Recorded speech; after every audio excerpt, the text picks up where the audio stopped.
আমাকে বলা হচ্ছে বি ভার্ব অর্থাৎ am is are was were এর পরে ভার্বের বেস ফর্মের সাথে কি যুক্ত হবে, আইএনজি যুক্ত হবে। তাহলে আমি একটা উদাহরণ দেখি। বলছো আই, তারপরে কি লিখলাম এম, আই এম, তারপরে কি আছে ব্র্যাকেটে কি আছে গো টু স্কুল।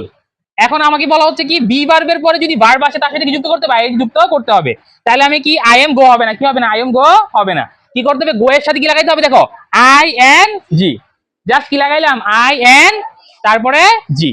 তাহলে কি হলো, I am going to school, I am going to school, I am going to school.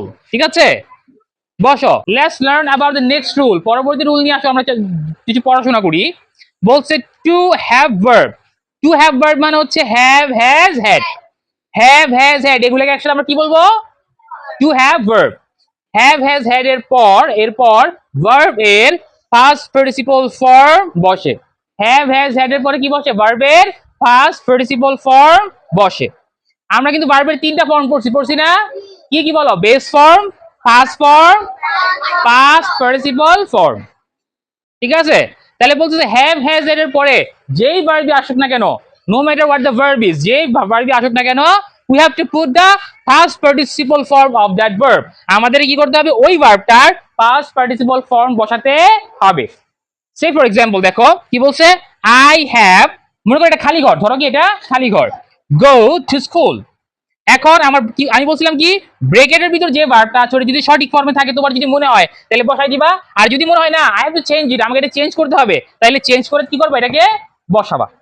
তাহলে কি বলছি, আই হ্যাভ, এখন দেখো আমি বলছি কি হ্যাভ, হ্যাজ, হ্যাড এর পরে যে ভার্বটা বসাবো এটা কোন ফর্ম বসাইতে হবে, পাস্ট পার্টিসিপল ফর্ম। তাহলে এখানে হ্যাভ চলে আসছে না, হ্যাভ এর পরে আমি খালি করে কি বসাবো, এই গো এর পাস্ট পার্টিসিপল ফর্ম। আমাকে বলো গো এর পাস্ট পার্টিসিপল ফর্ম কি, বলো গন কি, গোয়ের পাশ কি বলছি, কোন বাক্য দ্বারা যদি অতীত বা ভবিষ্যৎ কোনো কালই না বুঝায় তবে সেখানে সিম্পল প্রেজেন্ট টেন্স বা বর্তমান কাল নির্দেশ করে, তাই না?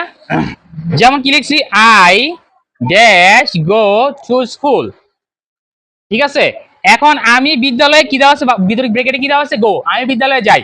এখানে কিন্তু টুমরো মানে আগামীকাল যাবো এরকমও কোনো নির্দেশ নাই, ইয়েস্টারডে বা অতীত, অ্যাগো এই ধরনের কোনো শব্দ নাই, যেটা দিয়ে অতীত বুঝাবে এমন কোনো শব্দ নাই, ভবিষ্যৎ বুঝাবে এমন কোনো শব্দ এখানে নাই। তো যখন বাক্যের মধ্যে অতীত বা ভবিষ্যৎ নির্দেশক কোনো শব্দই না থাকবে, খেয়াল করি, যখন বাক্যের মধ্যে অতীত বা ভবিষ্যৎ নির্দেশক কোনো শব্দই না থাকবে, তখন আমাদের কি বসাতে হবে, তখন আমাদের গো বসাতে হবে না, তখন আমাদের কি বসাতে হবে, ভার্বের প্রেজেন্ট ফর্ম। কোন ফর্ম, ভার্বের প্রেজেন্ট ফর্ম। এবং তখন টেন্স হবে প্রেজেন্ট সিম্পল প্রেজেন্ট বা প্রেজেন্ট ইনডিফিনিট টেন্স। সিম্পল প্রেজেন্টের আরেকটা নাম হচ্ছে প্রেজেন্ট ইনডিফিনিট টেন্স। ঠিক আছে, বুঝতে পারছি আমরা? যখন বাক্য পড়ে আমি দেখতেছি যে বাক্যে মানে ভবিষ্যতের কোনো শব্দ নাই, আবার অতীতে হয়েছে এরকম কোনো শব্দ নাই, যদি এরকম কোনো কিছু না থাকে, অতীত ভবিষ্যৎ কোনো কিছু বোঝা না যায়, তখন কি বসাইতে হবে, সিম্পল প্রেজেন্ট টেন্স। কি বসাইতে হবে, সিম্পল প্রেজেন্ট টেন্স। আর সিম্পল প্রেজেন্ট টেন্স মানে হচ্ছে ভার্বের কোন ফর্ম বসাইতে হবে, আমাকে প্রেজেন্ট ফর্ম বসাইতে হবে। তাহলে এখানে কি বলবে বলো তো, খালি করে কি বলবে, গো, কারণ গো এর প্রেজেন্ট ফর্ম কি, গোই, তাই না? গো নিজে প্রেজেন্ট ফর্ম, তাই তো?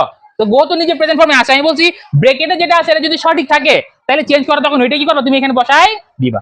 তো ব্রেকেটে আমাদের সঠিকটাই আছে, তাই তো? বাক্যে যদি ইয়েস্টারডে, খেয়াল করো, অ্যাগো, লং এগো ইত্যাদি অতীত নির্দেশক শব্দ থাকে তবে সিম্পল পাস্ট টেন্স হয়, অর্থাৎ ভার্বের কি হয়, পাস্ট ফর্ম হয়। যদি কোনো তুমি বাক্য করে বুঝো যে এই বাক্যে অতীত বুঝাচ্ছে, কি বুঝাচ্ছে, কোনো ঘটনা অতীতে ঘটছে এরকম বুঝাচ্ছে, তখন তোমাকে কি করতে হবে, সিম্পল পাস্ট টেন্স অর্থাৎ সাবজেক্টের পর ভার্বের পাস্ট ফর্মটা বসাই দিবা। কি বসাই দিবা, পাস্ট ফর্ম বসাই দিবা। যেমন খেয়াল করো, I dash go to school, কি লিখছে এটা, ইয়েস্টারডে। তাহলে গতকাল আমি স্কুলে কি গিয়েছিলাম, তাহলে গতকাল তো স্কুলে যাওয়া হবে না। তাহলে আমি এটা যে আমি এটা অতীতে করছি এটা কেমনে বুঝছি, কিসের মাধ্যমে বুঝতে পারছি, ঘটনাটা অতীতে আছে, ইয়েস্টারডের মাধ্যমে। কিসের মাধ্যমে, ইয়েস্টারডে। তার মানে এই শব্দটা পরে আমি বুঝতে পারছি এটা কিসে আছে, সিম্পল পাস্ট টেন্সে আছে। তখন আমার কি বসাইতে হবে, ব্রেকেটে যে ভার্বটা আছে ওটা কোন ফর্ম বসাইতে হবে, পাস্ট ফর্ম বসাইতে হবে। এখন গো এর পাস্ট ফর্ম কি বলো সবাই, ওয়েন্ট। কি, ওয়েন্ট। ঠিক আছে।